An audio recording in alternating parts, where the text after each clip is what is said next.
توانیم این تفاوت‌ها را شناسایی و به آنها احترام بگذاریم تا حدود زیاد از اختلاف ما و همسرمان کاسته می‌شود. وقتی به خاطر داشته باشید که مردها به مریخ و زنها به ونوس تعلق دارند، همه چیز روشن می‌شود و جای ابهامی باقی نمی‌ماند. مروری اجمالی بر تفاوت‌های زن و مرد. در بخش‌های مختلف این کتاب به تفصیل درباره تفاوت‌های میان دو جنس زن و مرد بحث کردم. هر یک از فصل‌های این کتاب فراست جدیدی در شما ایجاد می‌کند.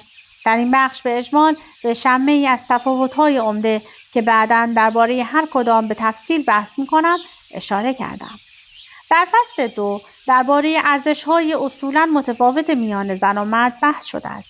سعی می‌کنیم درباره دو اشتباه بزرگ در برداشت زن و مرد از یکدیگر بحث کنیم و با شناخت زمینه‌های مریخی و ونوسی علت این اشتباهات را توضیح می‌دهیم.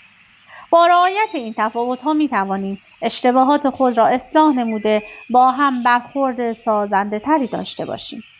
در فصل 3 به روش‌های متفاوت زن و مرد برای کنار آمدن با استرس اشاره می‌کنیم.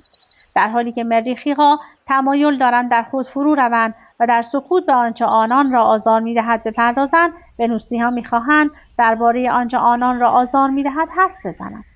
با استفاده از روش‌های ارائه شده در فصل 3 می‌توانید به هنگام بروز اختلاف به خواسته‌های خود برسید. در فصل 4 از برانگیختن انگیزه در جنس مخالف حرف می‌زنیم. مردها زمانی انگیزه پیدا می‌کنند که احساس کنند مورد نیاز هستند، حالانکه زنها وقتی احساس کنند دیگران آن را گرامی می‌دارند برانگیخته می‌شوند.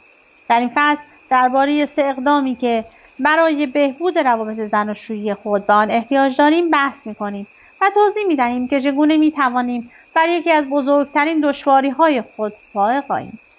مردها باید از مقاومت در برابر ارزانی کردن مهر و عشق خودداری کنند و زنها از مقاومت در برابر قبول این مهر و عشق دست بکشند. در فصل 5 می‌خوانید که زن و مرد به دلیل طرز تکلم متفاوت یکدیگر را درست درک نمی‌کنند.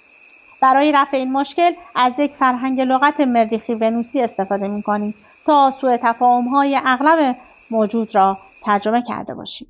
می‌آموزید که زن و مرد به دلایل کاملا متفاوت با هم حرف می‌زنند و یا از آن تفره می‌روند.